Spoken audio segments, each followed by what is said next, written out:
پھر اسی طرح آپ دیکھیے کہ استغفار کرنا جسم کے اعضاء کا کفارہ بھی ہے. ہر روز انسان کے 360 جوڑوں پر صدقہ واجب ہو جاتا ہے.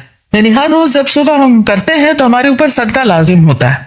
لیکن ہم میں سے ہر ایک کے پاس اتنے پیسے یا اتنا مال و دولت نہیں ہوتا کہ ہم صدقہ کر سکیں.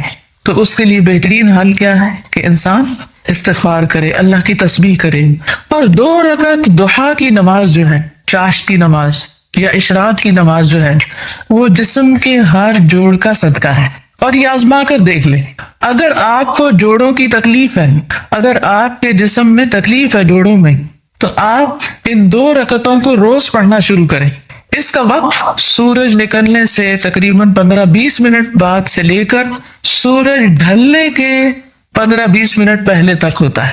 یعنی ظہر کے وقت جب سورج آتا ہے نا اوپر، تو جب تک وہ زوال سے تقریباً 15-20 منٹ پہلے تک. جیسے اگر 12:15 بجے مثلاً ہے تو زوال ہے تو 12:15 تک یا 11:55 تک آپ پڑھ سکتے ہیں. اور اس میں کیا ہے، 2 رکعتیں عام 2 نفل جیسے پڑھتے ہیں. اس کو اپنے اوپر لازم کر لیں. جب انسان یہ کفارہ ادا کر دیتا ہے تو اس کی گردن آزاد ہو جاتی، وہ اپنی جان کو دوزخ سے چھڑا لیتا ہے. ہر شخص کی جان پکڑی ہوئی ہے نا، ہر شخص پکڑا ہوا ہے. اور نہ صرف یہ کہ یہ آخرت کے اعتبار سے بلکہ دنیاوی اعتبار سے بھی بہترین نسخہ ہے. آزما کے دیکھ لیں. لیکن ہم میں سے اکثر کو یہ پتہ ہی نہیں کہ روز ہم پہ صدقہ واجب ہوتا ہے. ہم صدقہ کب کرتے ہیں، صدقہ کب دیتے ہیں، اپنی جان کا صدقہ کب دیتے ہیں؟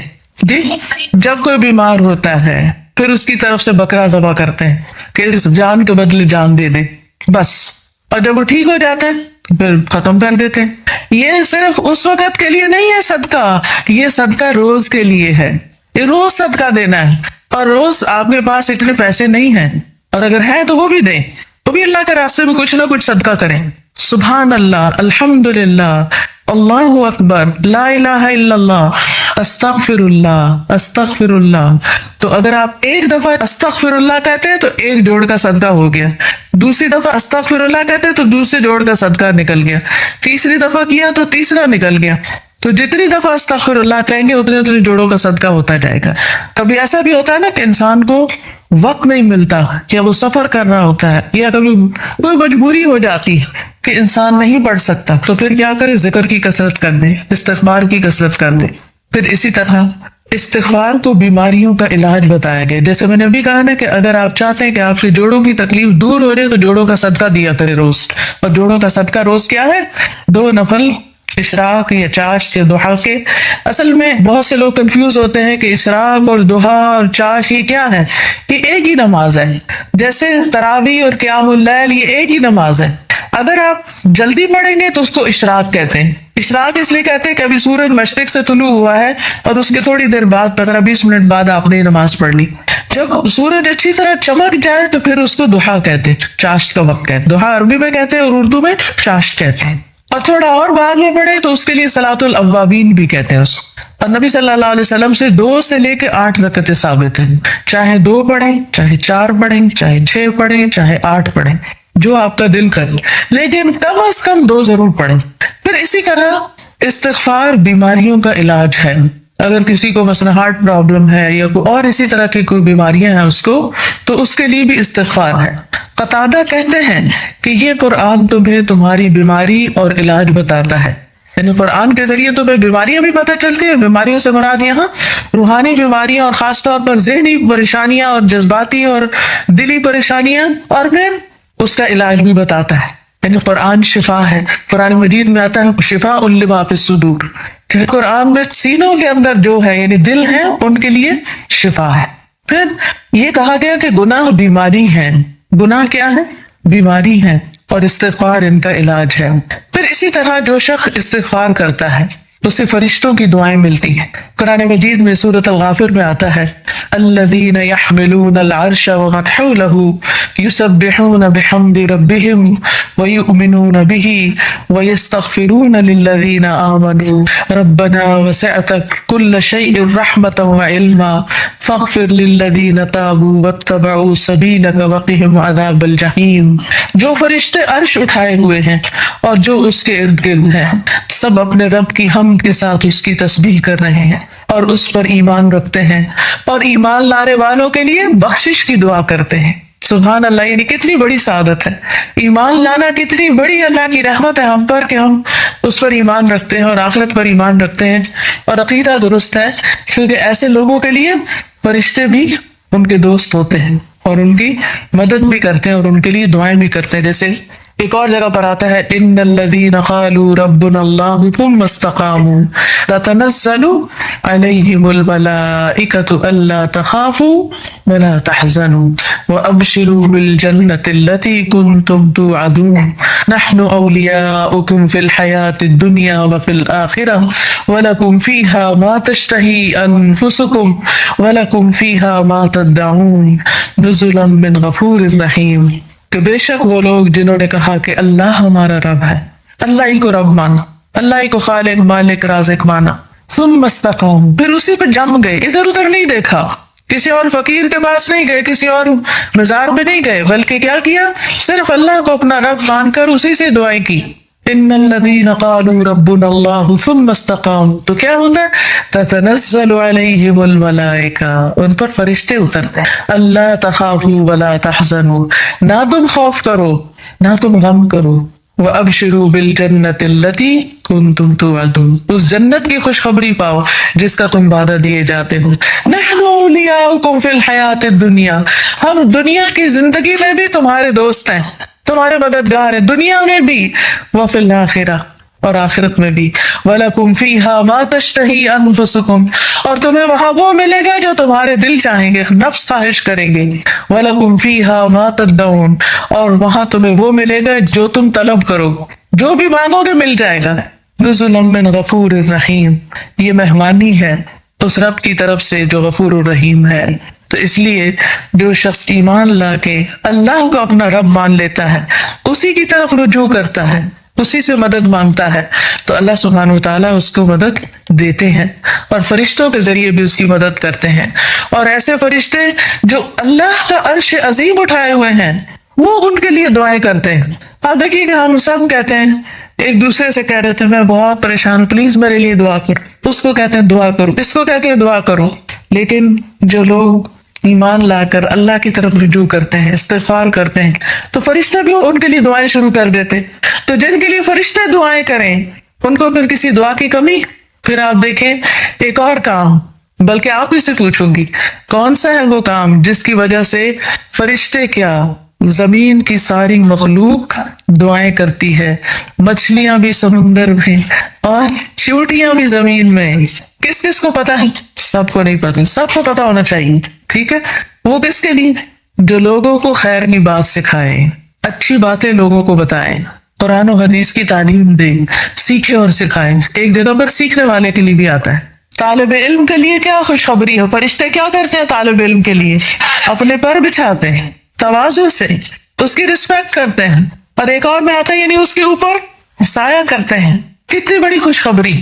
پھر اس سے اچھا کوئی کام ہو سکتا ہے کہ ہم بھی ایسی مجلسوں میں شریک ہوں، ایسی جگہوں پر جائیں جہاں سیکھنے سکھانے کا کام ہوتا ہے، خود بھی سیکھیں، دوسروں کو بھی سکھائیں، دوسروں کے بھی کام آئیں۔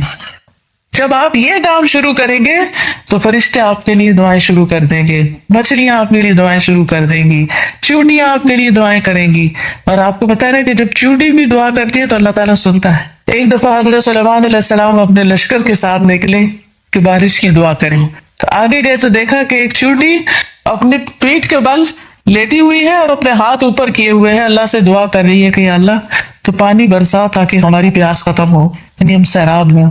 تو حضرت سلمان اپنے لشکر کو لے کے واپس چلے گئے کہ اللہ نے اس چیونٹی کی دعا سن لی ہے۔ تو پرندے بھی، درندے بھی، چیونٹیاں بھی، یہ سب دعائیں کرتے ہیں۔ تو اگر آپ دین سیکھنے اور سکھانے کے کام میں لگ جائیں گے اور اس کے لیے وقت نکالیں گے تو دنیا اور آخرت کی برکتیں نصیب ہوں، اور آپ کے دل میں ابھی خواہش ہوگی اللہ اس کو پورا کر دے گا۔ آپ کی ضرورتیں پوری ہونے لگے گی، آپ کے مسائل حل ہونے لگے گی، آپ کے دل کو راحت اور سکون ملے گا جو دنیا کی کسی اور چیز میں نہیں۔ اگر اچھے کپڑے پہننے سے سکون ملتا تو جو لوگ ہر وقت برانڈیڈ کلوتھس پہنتے ہیں، یعنی برانڈ کے کپڑے پہنتے ہیں، عام کپڑے نہیں پہنتے، پھر انہیں سب سے زیادہ خوشحال ہونا چاہیے تھا، ہے نا؟ اگر خوشی بڑے گھروں میں رہنے سے ملتی تو جو لوگ بڑے بڑے گھر بنائے ہوئے ہیں دنیا میں وہ سب سے زیادہ خوشحال ہونے چاہیے تھے۔ لیکن آپ دیکھیں کہ دنیا کے ایسے ممالک جہاں پر لوگوں کو ہر سہولت میسر ہے، اگر وہ خود کماتے نہیں تو گورنمنٹ ان کو وظیفہ دیتی ہے، گھر دیتی ہے، ان کے بچوں کی تعلیم کا انتظام کرتی ہے، فری میڈیکل سپورٹ ملتی ہے، لیکن اس کے باوجود وہ خودکشیاں کرتے ہیں۔ کسی چیز کی کمی نہیں، مگر دل خوش نہیں، دل میں راحت نہیں، دل میں سکون نہیں۔ اور اس کے برعکس وہ صحابہ جو پیٹ پر 3 پتھر باندھ کے کام کرتے تھے، ان کے دلوں میں خوشی تھی، سکون تھا، اطمینان تھا۔ فقر و فاقے کی وجہ سے بھی ان کے دلوں کا اطمینان اور سکون نہیں گیا۔ آج اگر ہمیں تھوڑی سی بھی کمی ہو تو ہم پریشان ہو جاتے ہیں، کسی بھی چیز کی کمی لگتی تو ہم پریشان ہو جاتے ہیں، کیا پتہ نہیں کیا بنے گا، کیا ہوگا ہمارا۔ تو جو شخص اللہ کے راستے پر نکل آتا ہے، فرشتے اس کے لیے دعا کرتے ہیں۔ فرمایا جو فرشتے عرش اٹھائے ہوئے ہیں اور جو اس کے ارد گرد ہیں، سب اپنے رب کی حمد کے ساتھ اس کی تسبیح کرتے ہیں اور اس پر ایمان رکھتے ہیں، ایمان والوں کے لیے بخشش طلب کرتے ہیں اور کہتے ہیں اے ہمارے رب، تو نے اپنی رحمت اور علم سے ہر چیز کا احاطہ کر رکھا ہے، لہٰذا جن لوگوں نے توبہ کی اور تیری راہ کی پیروی کی تو انہیں بخش دے اور دوزخ کے عذاب سے بچا لے۔ یہ فرشتوں کی دعائیں، لیکن یہ دعا کس کے لیے کرتے ہیں؟ توبہ کرنے والوں کے لیے، استغفار کرنے والوں کے لیے۔ پھر آخرت میں استغفار کرنے والوں کے درجات بلند ہوں گے، صرف اپنے لیے نہیں، اگر کوئی اپنے ماں باپ کے لیے بھی استغفار کرتا ہے، ان کی بخشش کی دعا کرتا ہے تو ان کے درجے بھی بلند ہوتے ہیں۔ مسند احمد کی روایت میں آتا ہے رسول اللہ صلی اللہ علیہ وسلم نے فرمایا بے شک اللہ عز و جل جنت میں ایک نیک آدمی کے درجات کو بلند کرتا ہے، تو وہ پوچھتا ہے کہ اے میرے رب، میرے یہ درجات کہاں سے بلند ہوئے ہیں؟ اللہ تعالیٰ فرماتا ہے تیرے حق میں تیری اولاد کی استغفار کی وجہ سے، کہ تیرے پیچھے تیرے بچے تیرے لیے بخشش مانگ رہے ہیں۔ کیا ہم سب اپنے والدین کے لیے روز بخشش کی دعا کرتے؟ تو پھر ہم اپنی اولاد سے کیا توقع رکھتے ہیں کہ وہ ہمارے لیے کریں؟ ہاں، جو لوگ نماز پابندی سے پڑھتے ہیں وہ ضرور کرتے ہیں۔ کیسے؟ ربنا اغفر لی ولوالدی وللمؤمنین یوم یقوم الحساب۔ بس ضرورت اس چیز کی ہے کہ ہم توجہ کے ساتھ کو دعا پڑھیں، یہ نہیں کہ دھیان کہیں اور، ربنا اغفر لی ولوالدی وللمؤمنین یوم یقوم الحساب، جلدی نہ، آہستہ آہستہ اور مان کے اللہ سے۔ اللہ ہمیں اس کی توفیق عطا فرمائے اور ہمارے بچوں کو ہمارے حق میں صدقہ جاریہ بنائے۔ پھر اسی طرح جن لوگوں کے نامہ اعمال میں استغفار زیادہ ہوگا وہ بہت خوش ہوں گے، انہیں نہایت خوشی نصیب ہوگی۔ نبی صلی اللہ علیہ وسلم نے فرمایا جو شخص یہ بات پسند کرتا ہے کہ اس کا نامہ اعمال اسے خوش کر دے، یعنی وہ اپنی کتاب دیکھے اور خوش ہو جائے، تو اسے چاہیے کہ وہ کثرت سے استغفار کیا کرے، کیونکہ اس سے کیا ہوگا؟ ساری وہ چیزیں مٹ جائیں گی جو اس کے لیے پریشانی کا باعث ہوں گی۔ مثلا آپ کچھ لکھتے ہیں اور لکھنے میں غلطی ہو جاتی ہے، پھر آپ کیا کرتے ہیں؟ اس اریز کرتے ہیں، کبھی کیا کرتے ہیں؟ اوپر وائٹر لگا دیتے۔ تو استغفار کا مطلب پھر ڈھانپ دینا، یعنی غلطیاں نظر نہ آئیں۔ ہم سب غلطیاں کرتے ہیں، لیکن استغفار کرتے ہیں پھر غلطیاں وہ مٹتی چلی جاتی، ختم ہوتی چلی جاتی اور نامہ اعمال بہترین ہوتا جاتا ہے۔ اور قیامت کے دن انسان اپنا نامہ اعمال دیکھے گا تو اس میں بس اچھائیاں ہی اچھائیاں ہوں گی، کیونکہ برائیاں تو ساری توبہ سے صاف ہو گئی، تو اس وقت انسان کتنا خوش ہوگا۔ مثلا آپ کی ٹیچر آپ کو پرچہ واپس کرے اور 100/100 نمبر ہوں تو آپ کی خوشی کا کیا ٹھکانا ہوگا؟ بہت زیادہ خوش ہوں گے کہ میرا تو ایک بھی نمبر نہیں کٹا، سارے ادھر ہیں، کوئی ریڈ نشان نہیں ہے، کوئی کاٹا نہیں ہے۔ تو سوچئے قیامت کے دن اگر آپ دیکھیں کہ آپ کی کوئی غلطی اس میں نظر ہی نہیں آ رہی، سب صاف مٹ گئی، ڈھانپ دی گئی، تو خوشی کا کیا عالم ہوگا؟ کیونکہ سب سے زیادہ تو پریشانی اسی بات سے ہوتی ہے نا کہ پتہ نہیں وہاں جائیں گے تو کیا نظر آئے گا اور اس پر شرمندگی نہ ہو زیادہ۔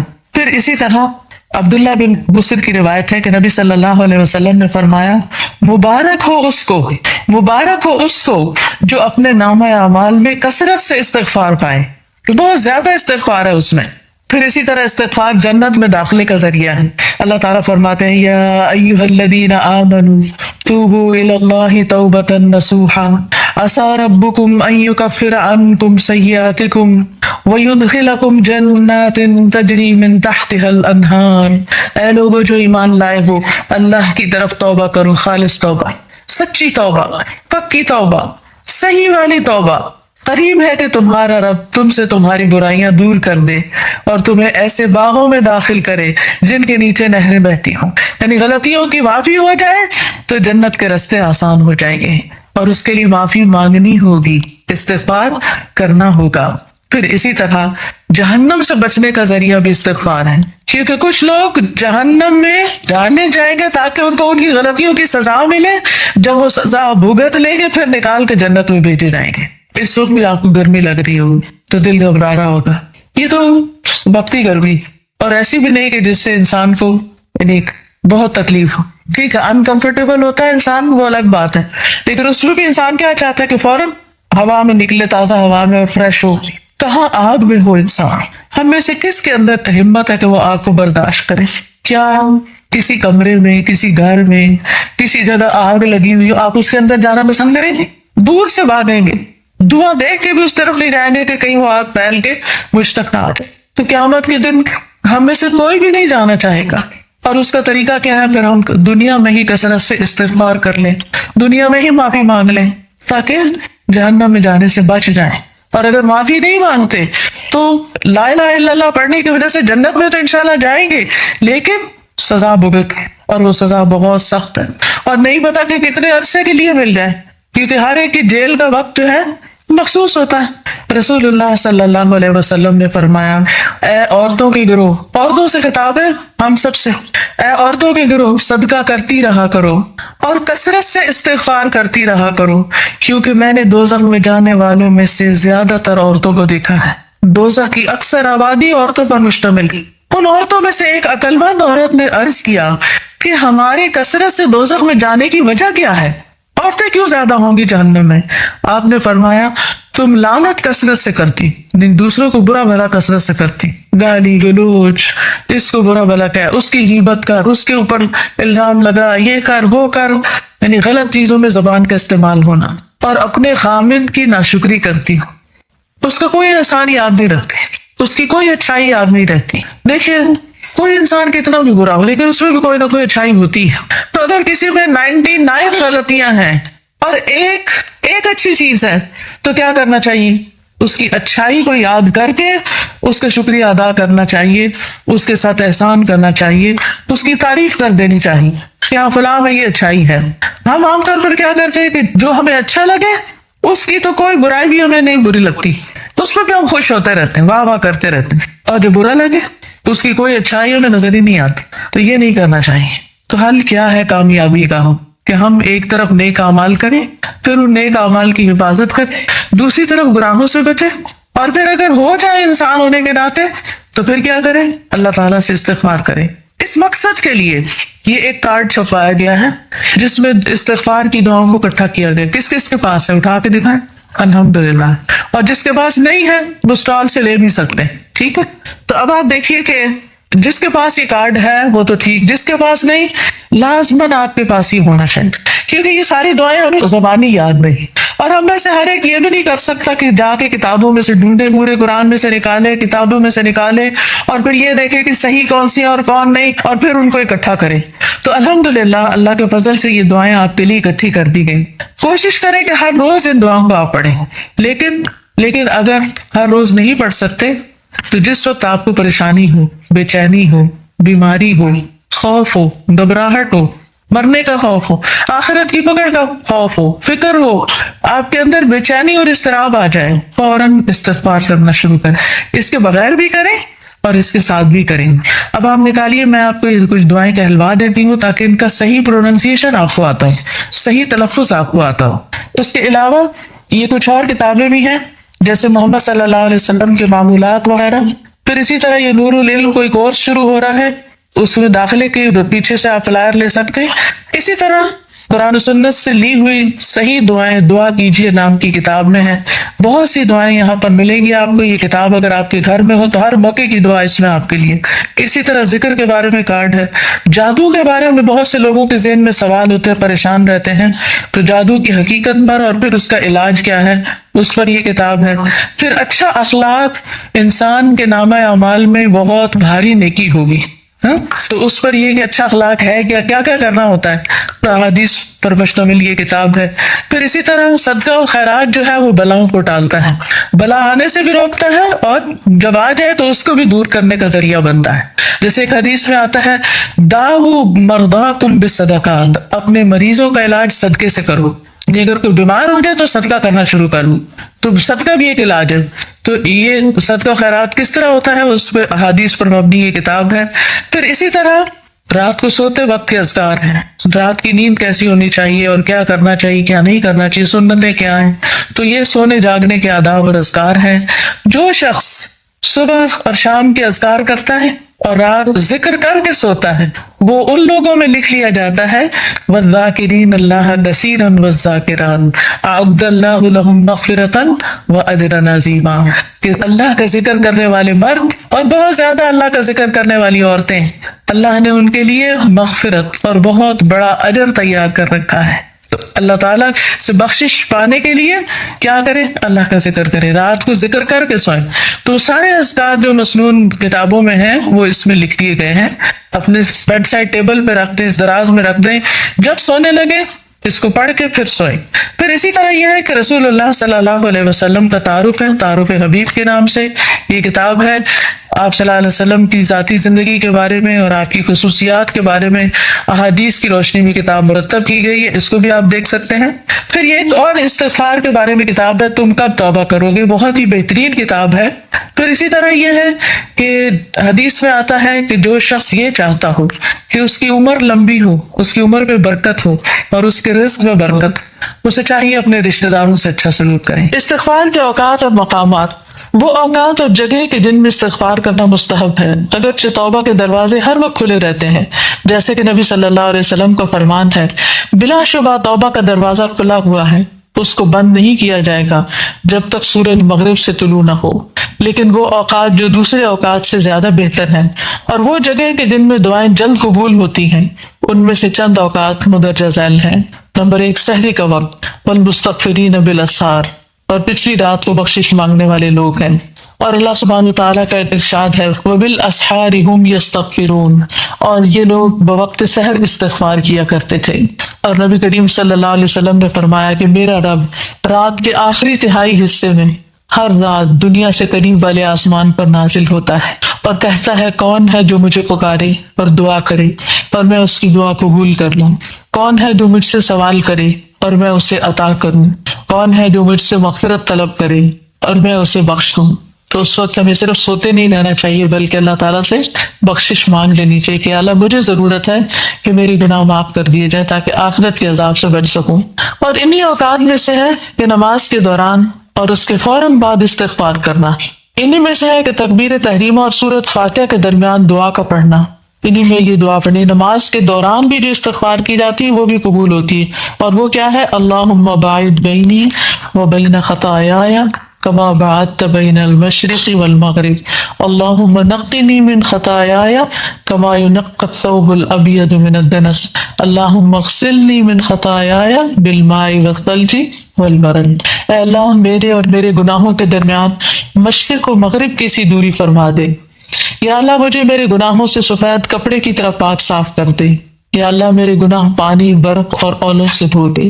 اور استفتاح کی دعاؤں میں سے ایک یہ بھی ہے جسے بڑا استغفار کہا جاتا ہے، جو صحیح مسلم میں حضرت علی سے مروی ہے کہ جب نبی کریم صلی اللہ علیہ وسلم نماز کے لیے کھڑے ہوتے تو یہ کہتے تھے وجہت وجہی للذی فطر السماوات والارض حنیفا وما انا من المشرکین. یعنی یہ نماز ہے اور جو سبحانک اللہ پڑھتے ہیں نا اللہ اکبر، یہاں پر پڑھنے والی دعا ہے، یہ استفتاح کی دعا ہے. ان صلاتی و نسکی و محیای و مماتی للہ رب العالمین لا شریک لہ وبذلک امرت وانا اول المسلمین اللہم انت الملک لا الہ الا انت انت ربی وانا عبدک ظلمت نفسی واعترفت بذنبی فاغفر لی ذنوبی جمیعا انہ لا یغفر الذنوب الا انت واہدنی لأحسن الاخلاق لا یہدی لأحسنها الا انت واصرف عنی سیئها لا یصرف عنی سیئها الا انت لبیک وسعدیک والخیر کلہ بیدیک والشر لیس الیک انا بک والیک تبارکت وتعالیت استغفرک واتوب الیک۔ میں اپنا رخ اور چہرہ اس ذات کی طرف کرتا ہوں کہ جس نے آسمانوں اور زمین کو پیدا کیا یکسو ہو کر، اور میں شرک کرنے والوں میں سے نہیں ہوں۔ بے شک میری نماز، میری قربانی، میرا مرنا اور میرا جینا سب اللہ رب العالمین کے لیے ہے، اس کا کوئی شریک نہیں، میں اسی کا حکم دیا گیا ہوں اور میں پہلے کے مسلمانوں جیسا ہوں۔ اے اللہ تو بادشاہ ہے، نہیں ہے کوئی میرا رب مگر تو ہی، اور میں تیرا بندہ ہوں۔ میں نے اپنے نفس پر ظلم کیا ہے اور میں اپنے گناہ کا اعتراف کرتا ہوں، بس تو میرے گناہوں کو معاف فرما دے، تیرے سوا کوئی دوسرا گناہوں کو بخشنے والا نہیں ہے، اور مجھے اچھے اخلاق کی رہنمائی کر، تیرے سوا کوئی دوسرا اچھے اخلاق کی رہنمائی نہیں کر سکتا، اور برے اخلاق کو مجھ سے پھیر دے اور دور کر دے، تیرے علاوہ کوئی دوسرا اس کو دور نہیں کر سکتا۔ اے اللہ میں تیری خدمت کے لیے بار بار حاضر ہوں، ساری بھلائی تیرے ہاتھوں میں ہے اور برائی تیری طرف سے نہیں ہے، میں تیری طرف رجوع کرتا ہوں، تیری ذات بابرکت اور بلند ہے، میں تجھ سے بخشش مانگتا اور توبہ کرتا ہوں۔ پھر تشہد اور سلام پھیرنے کے درمیان آخر میں دعا پڑھے، یعنی اتحیات میں سلام پھیرنے سے پہلے کی جو دعائیں ہیں عام طور پہ ہم ایک ہی دعا پڑھتے ہیں، کون سی؟ رب اجعلنی مقیم الصلاۃ، اس میں بھی ہے ربنا اغفر لی ولوالدی وللمؤمنین، اس میں بخشش کی دعا ہے، لیکن یہ دعا بھی پڑھ سکتے ہیں اللہم اغفر لی ما قدمت وما اخرت وما اسررت وما اعلنت وما اسرفت وما انت عالم به منی انت المقدم وانت المؤخر لا الہ الا انت۔ اس دعا کی یاد کرنے میں کتنی دیر لگے گی؟ آدھا گھنٹہ؟ یہ کتاب اسی لیے آپ کو دی گئی ہے، یہ بھی ہو سکتا تھا میں زبانی یہ چند چیزیں نوٹ کر کے آپ کو لیکچر دے دی تھی، آپ سن کر گھر چلے جاتے، لیکن کتاب پڑھنے کا مقصد یہ ہے کہ یہ چیزیں بعد میں بھی آپ کے پاس رہ جائیں۔ آپ یہ کر سکتے ہیں کہ یہ نشان لگا لیں اور اس کو ایک ٹارگٹ رکھ لیں، دن میں 15 منٹ تو اس کے لیے نکال ہی سکتی، اور ان دعاؤں کو ایک ایک کر کے یاد کر لیں اور نمازوں کو خوبصورت بنائیں، یعنی آپ کی نمازوں میں ایک نئی روح پیدا ہو جائے گی اگر نئی دعائیں اس میں ایڈ ہو گئی۔ وہ بچپن سے بس جو رٹا ہوا ہم نے ایک وظیفہ شروع کیا ہوا ہے، بس وہ اللہ اکبر کرتے ہیں، وظیفہ پڑھ کے بند کر دیتے ہیں، سوچتے بھی نہیں کہ پڑھا کیا ہے، پوری نماز پڑھ جاتے ہیں اور ہمیں اس کو غور نہیں کرتے۔ لیکن جب ہم نئی دعائیں یاد کرتے ہیں اور اس میں ایڈ کرتے ہیں تو پھر وہ ذرا رک کے سوچ سمجھ کے پڑھتے ہیں اور ترجمے کو ذہن میں رکھ کے اللہ سے مانگے تو انشاءاللہ اس سے فائدہ ہوگا، کیونکہ نماز کے دوران مانگی دعا قبول ہوتی ہے۔ مسلم کی ایک دوسری روایت میں ہے کہ جب آپ سلام پھیرتے تو اس دعا کو پڑھتے اللہم اغفر لی ما قدمت وما اخرت وما اسررت وما اعلنت وما اسرفت وما انت عالم به منی انت المقدم وانت المؤخر لا الہ الا انت، یعنی دونوں طرح آپ پڑھ سکتے ہیں، اور اگر نہیں یاد ہوتی یاد کرنے کے باوجود تو آپ کیا کریں، جہاں آپ نے نماز کی جگہ بنائی ہوئی وہاں پہ چھوٹا سا ایک ٹیبل رکھ دیں، چھوٹا سا کوئی اسٹینڈ سا رکھ دیں، اس میں آپ اپنی استغفار کے کارڈ دعاؤں کے، اور میں نے اپنی یہ کتاب اس کے ساتھ ہی رکھی ہوئی، اور پھر کتاب کھول لیتی ہوں، جو بڑی دعائیں ہیں جو یاد نہیں ہوئی ابھی تک دیکھ کے بھی پڑھ لیں، کیونکہ انسان ان کو مانگنے سے محروم نہ رہے، یعنی اگر نہیں حافظے میں تو کم از کم دیکھ کے پڑھ لیں۔ نبی صلی اللہ علیہ وسلم اپنے رکوع میں یہ کہتے تھے سبحانک اللہم ربنا وبحمدک اللہم اغفر لی، اے اللہ، اے ہمارے رب، تیری ذات پاک ہے اور تعریف تیرے لیے ہے، اے اللہ تو مجھے بخش دے۔ اور انہی اوقات اور جگہوں میں سے سجدے کے دوران استغفار کرنا ہے۔